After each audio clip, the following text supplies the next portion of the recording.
Riprendiamo il collegamento e siamo in attesa di sentire domande che sono state mandate alla dottoressa Macaluso, che ce le dice adesso.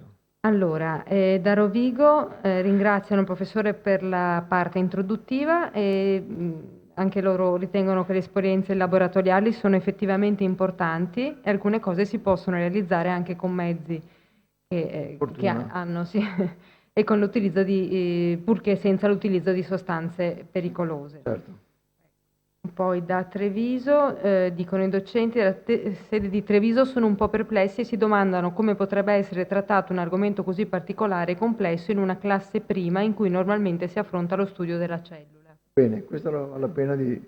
Allora, anche qui a Venezia è stato sollevato questo punto, che cioè in prima classe, classe prima, i ragazzi non sono in grado, cioè sono in grado, imparano librescamente le cose e poi dopodiché non le applicano a niente, perché probabilmente la loro percezione della cellula non è adeguata, cioè che non riescono a focalizzare l'attenzione su una cosa che non vedono, che se vedono su un libro di testo, un'immagine che poi anche per noi adulti è un'immagine sbagliata, perché la cellula non è un'immagine bidimensionale, è un'immagine tridimensionale e dinamica.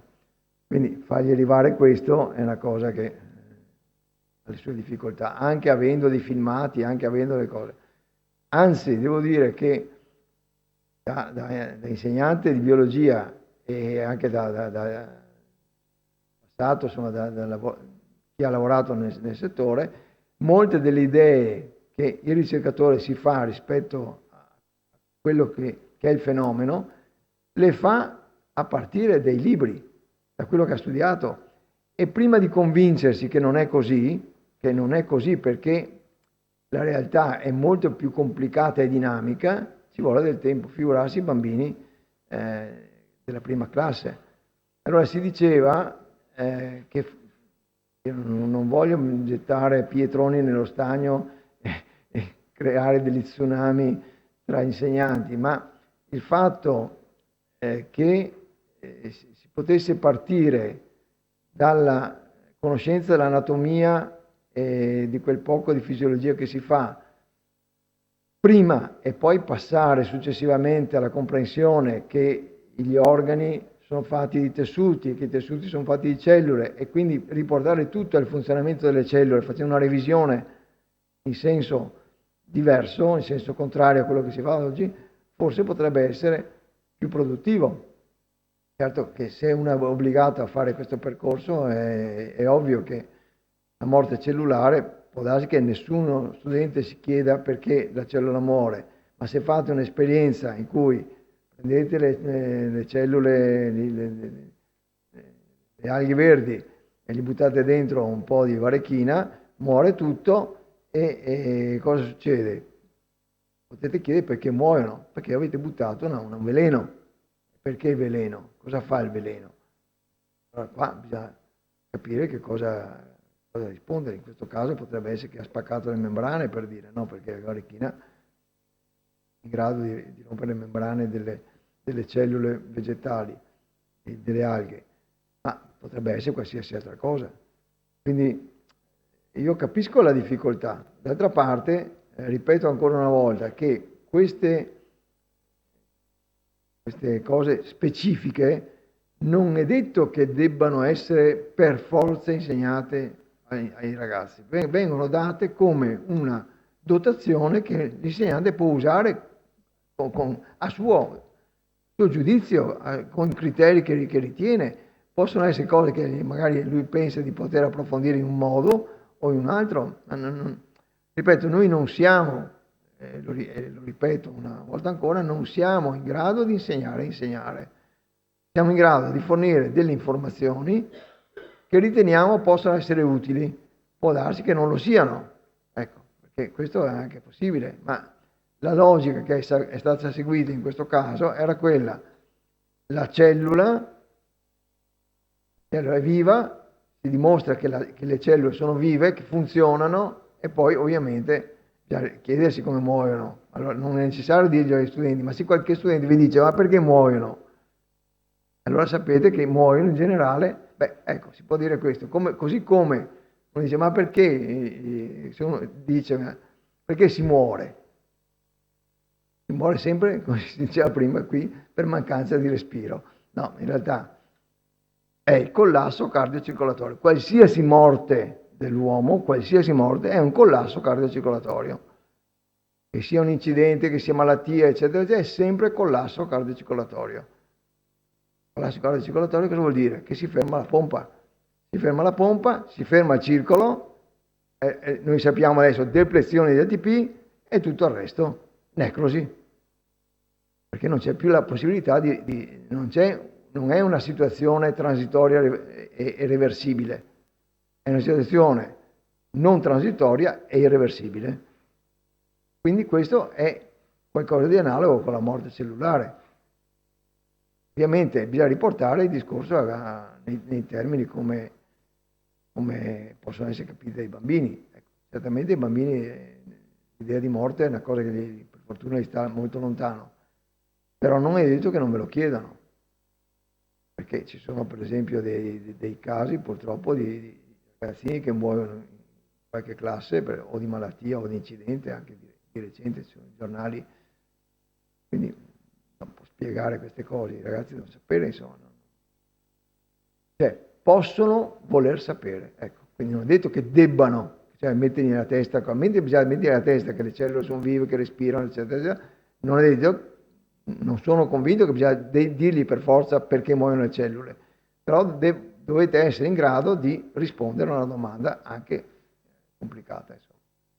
Mi permetto di segnalare una cosa, parlava della tridimensionalità della cellula, mi è venuto in mente che abbiamo fatto un incontro di Chiaramente Scienza che si intitolava Scienza, Immagini e Immaginazioni, Sì. dove era intervenuta la dottoressa Zoppè del Sì. CNR di Pisa, che lavora da qualche anno ad un progetto dove proprio si occupano di rendere in tridimensionale le attività cellulari come se fossero riprese dall'interno di una cellula. Vi segnalerò il link anche di questa iniziativa perché ci sono questi video che sono gratuiti e disponibili online. Il sito ci si interfaccia in inglese, ma insomma è piuttosto semplice e può essere anche quello magari un modo sia perché aiuta noi stessi a visualizzare, a capire meglio le cose, è affascinante moltissimo, ricordo che Sì. pare incredibile eppure è così perché appunto abbiamo l'abitudine di vedere sempre in bidimensionale queste immagini e vedere un'animazione tridimensionale dà una percezione che è molto più realistica in realtà, anche se sembra un cartone animato. Ecco, questo mi premeva segnalarvelo. Adesso torno alle domande e ripeto, metterò il riferimento di questo sito in piattaforma in modo che lo possiate vedere. Da Padova chiedevano innanzitutto se era possibile avere il link della prima presentazione, ho detto di sì, mettiamo anche, Sì. anche la prima No, parte che non io avevo mi caricato. scuso con tutti coloro che l'hanno visto, anche la prima parte, perché è una cosa molto modesta, cioè in realtà io non ho preparato un protocollo, eccetera, eccetera, ho preso semplicemente l'idea e poi naturalmente farò della sperimentazione a casa mia, vi dirò come viene, ma immagino che sia facile, perché ho visto che è una cosa facile allevare le alghe verdi, ho lasciato anche si può dire, i link di queste cose. Sì. E ho appunto già confermato al tutor che li avremmo sicuramente caricati. Poi chiedevano se quando si parlerà di evoluzione verrà ripreso il concetto di morte cellulare programmata. Dunque, è possibile, dipende, ma voglio dire, se, come è venuto fuori oggi, non si parla di morte per trauma, per congelamento, eccetera, eccetera, gli studenti, la morte cellulare programmata, non è un argomento che neanche lontanamente potete affrontare, perché è un argomento, non dico dal liceo, è un argomento dell'università. Allora io farò così, tradurrò come si dice, il PowerPoint in italiano e lo metto a disposizione chi vuole se lo guarda, insomma, perché siccome abbiamo poco tempo, la prossima volta c'è anche la lezione della professoressa Zanetti. Che deve anche recuperare, quindi faremo forse Ecco, sì, quindi un po' praticamente di non più. abbiamo tanto tempo, ecco. E l'evoluzione pensavo che sia meglio dedicarla all'evoluzione. Bene. Vabbè, vediamo la prossima volta. Altro punto, sempre da Padova, i danni cellulari sono gli stessi per cellule animali e vegetali? E se sì, quali? Beh, in larga misura sì, in larga misura sono gli stessi, perché il danno, cioè la differenza è che il danno di membrana è molto più, come si può dire, più immediato nel caso delle membrane animali, delle cellule animali, che non delle cellule vegetali che hanno un guscio, no? Perché però i danni sono sostanzialmente gli stessi. Diceva prima, le alghe unicellulari rispondono agli stress ambientali in maniera analoga a quelle delle cellule animali. Poi le cellule animali, ecco, hanno un apporto di ossigeno che è mediato o dall'ossigeno disciolto nell'acqua dove vivono, oppure l'ossigeno veicolato dai liquidi circolanti. Le cellule vegetali, viceversa, hanno l'ossigeno della fotosintesi, quindi praticamente è un altro sistema, ecco. Ma se le piante non fanno la fotosintesi muoiono, quindi manca l'ossigeno sostanzialmente. No? Quindi non sono identiche, sono analoghe. Bene, allora passiamo a Vicenza, sono soprattutto un commento in generale, hanno trovato l'argomento interessante, qualcuno pensa che non tutto sia facilmente trasferibile come si è detto in Certo. classe, in ogni caso l'approfondimento è assolutamente apprezzabile, alcuni aspetti possono essere comunque trasmessi anche se in modo semplificato. Esempio, le radiazioni ionizzanti nell'ambiente. E dicono inoltre che gli esperimenti proposti sono interessanti e anche facilmente riproducibili. E osservano infine che ci sarebbe la necessità, a loro avviso, di capire meglio l'apoptosi anche in relazione alle malattie degenerative. Sì, insomma non è proprio semplice la cosa. Comunque, vabbè, Ecco, proverò a darvi questo. Facciamo così allora, io proverò per la prossima volta a mettere, non domani, ma insomma tra qualche giorno, a mettere in rete il PowerPoint dell'apoptosi e dopo, se ci saranno delle domande sull'apoptosi, risponderò a domande sull'apoptosi senza fare le lezioni sull'apoptosi. C'è sempre il forum, anche lì eventualmente io Sì, sì, gliele sì, giro e poi sì. come abbiamo fatto con Doglioni si Ecco, può fare benissimo. anche in quel modo lì. Facciamo così. Ecco, da Verona infine ci salutano e ci mandano queste domande. C'è qualche testo di riferimento sia sulla parte introduttiva della cellula che sia quella sugli esperimenti, invece sulla parte degli esperimenti? Questa è una domanda, su testi, se ci sono dei testi di Allora, riferimento. ci sono delle cose facili che sono state messe da noi nei precedenti incontri che ho già detto, quindi bisogna andare indietro su quegli altri che sono stati messi a disposizione a partire da 3 anni fa e riguardando quelli ci sono delle cose interessanti che possono essere prese anche che riguardano le cellule e la biologia della cellula. E poi le cose che erano citate, per esempio l'allevamento delle alghe, eccetera, eccetera, sono tutte quante, ci sono i link che poi ci saranno disponibili anche in rete.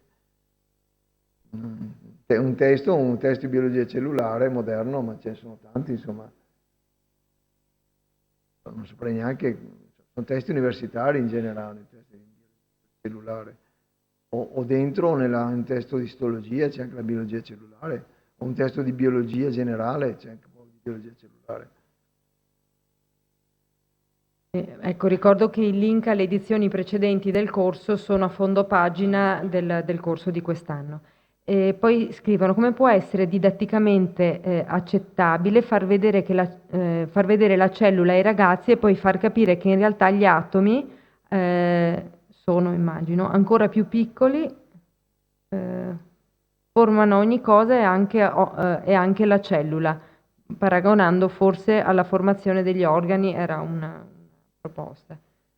Cioè, quindi la relazione tra... Il problema della scala dimensionale è un problema enorme, ma va affrontato perché se uno non sa cosa sono le misure, i ragazzi, abbiamo detto già una delle volte precedenti, non sanno il tempo, no?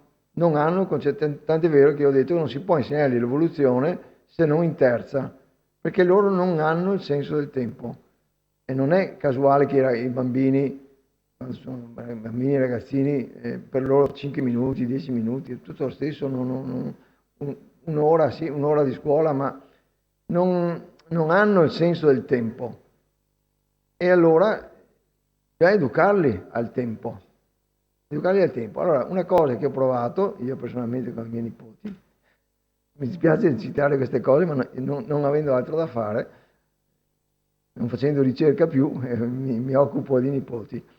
Allora, per esempio, si prende dei fogli di carta quadrettata, carta quadrettata in modo tale che si possano fare dei lunghi fogli, lunghi quasi come questo. Si parte da una parte, per esempio, non so, io ero partito da questa provocazione, che era l'anniversario della nascita di Mozart. No? Allora, l'anniversario, quando è nato? Quando è morto? Quando è morto? Allora, quanti anni fa erano? Come quanti anni fa erano? Allora andiamo a vedere, andiamo indietro da quadretto a quadretto a 25 anni al colpo. Perché 25 anni? Perché è una generazione. 25 anni, 25 anni, 25 anni, 25 anni, 25 anni, 25 anni. Insomma, farla breve. È venuto molto bene, perché a un certo punto poi hanno voluto vedere dove c'era il Cristoforo Colombo. Allora, indietro. Si capisce che... E poi, a un certo punto, quando è nata la bisnonna che ha 100 anni? Vabbè, 100 anni fa, quando era 100 anni fa? Allora, cioè tutto questo gli ha dato una visione dimensionale del tempo. Dimensionale del tempo. Ecco. Se non fanno questo, è difficile che riescano a capire quanto lontano è 300 anni fa, che è niente in realtà, no? Ma allora se uno sa quanto è lontano 300 anni fa, se uno gli dice 100.000 anni, allora può fare una divisione, no? Cioè, questa cosa qui su 100.000 anni, quante volte ci sta, quanti fogli ci sono. Cioè, tutto questo è una dimensione del tempo. E lo stesso si può fare con la dimensione dei numeri, per esempio, come si può dire, per la dimensione delle cellule. E io quello che consiglierei è di prendere i granelli di sabbia.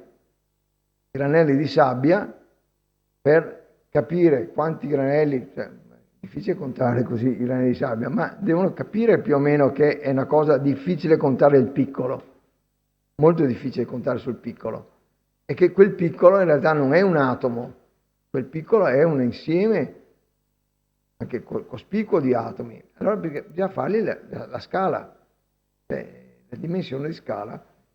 Quindi cos'è? Un centimetro, un millimetro, un decimo di millimetro, un centesimo di millimetro, eccetera, eccetera, eccetera.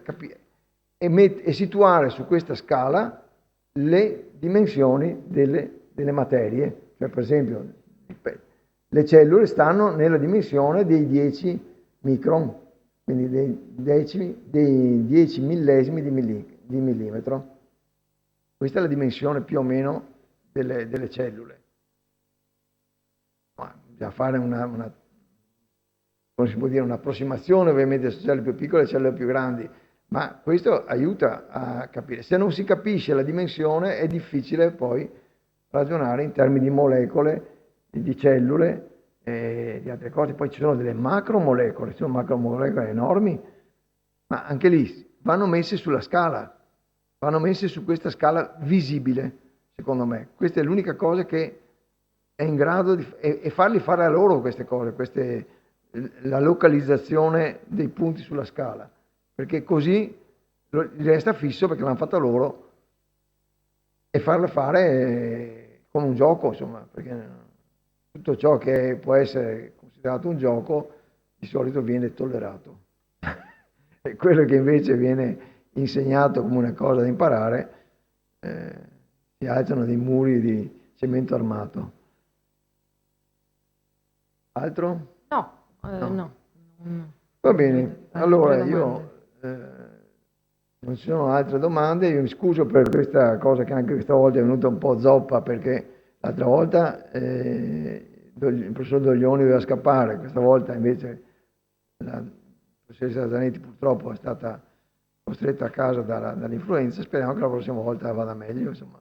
In compenso abbiamo avuto il valido aiuto della dottoressa Macaluso, che ci ha aiutato anche oggi pomeriggio con grande efficacia, e grazie a voi per la partecipazione e a quelli delle sedi che sono vicine, anche se non li vediamo, ma che ringrazio per le domande, ringrazio i tutor e ci vediamo la prossima volta, che sarebbe il giorno 22 22 di febbraio, sì. 22 febbraio. Ecco, magari appunto la prossima lezione durerà un pochino di più, Sì, perché la sì. professoressa Zanetti vorrebbe cercare comunque di portare i materiali che non ha potuto presentare oggi.